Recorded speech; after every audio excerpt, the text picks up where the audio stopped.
I'm Charles Curtis Tucker. Hi, Maggie Lee Tucker. This video is just simply about the requirements of homeschooling in Florida according to the Florida statute. And that's specifically, the requirements are stated in Florida State Statute 1002.41. The first is a letter of intent. The first thing you need to do when you decide that you're going to homeschool your child is you must send the county school district office a letter of intent to homeschool. And in that letter, you have to include your child's full name, their date of birth, and your address. You must make sure that you get a receipt, some sort of acknowledgement that the county received it, some proof that the county received it, and then your child is registered. The second requirement in homeschooling in Florida is to keep a portfolio.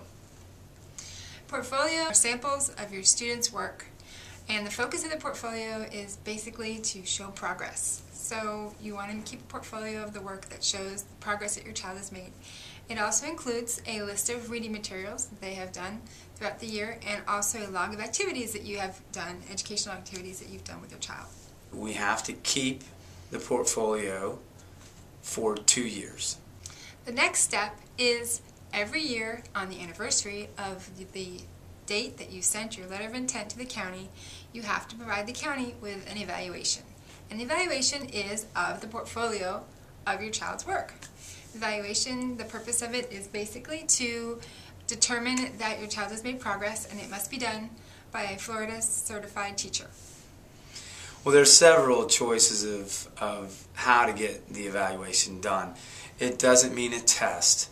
Most often we think evaluation or assessment means test, but it doesn't necessarily mean a test. There's actually 5 choices in the Florida statute for the parent to choose from in getting an annual educational evaluation done. The most popular is a certified teacher like myself. I do a lot of evaluations all across the state. A certified teacher reviewing the portfolio, samples of work. We don't really have to review the activity log and reading list, because what we're required to do is review samples of work and determine progress or not. That's what your portfolio is documenting, the child's progress. So the annual evaluation is done by a certified teacher. It can be a standardized test, or you can even do the state test, the FCAT, with certified teachers at a school.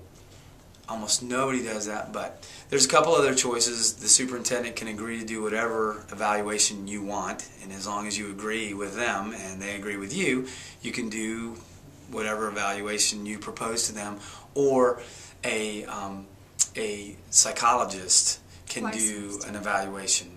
A licensed psychologist. State licensed psychologist. I think the law really has that choice in there because they're thinking a school psychologist, counselor would do like an assessment of the child. Almost nobody does that either. No. But anyway, those are the annual evaluation choices, and that's really the third requirement that we have. The fourth is that once you have completed your homeschooling, you need to send the county a letter of termination. As in the letter of intent, it must include your child's full name, their date of birth, and your address. And you can also find many of the answers to these questions on a couple of websites. Homeschool-evaluations.com is one where you can find my information, and I can do the evaluations for you, whether it's standardized testing or portfolio reviews. Or the other website that's pretty popular is homeschoolingflorida.com.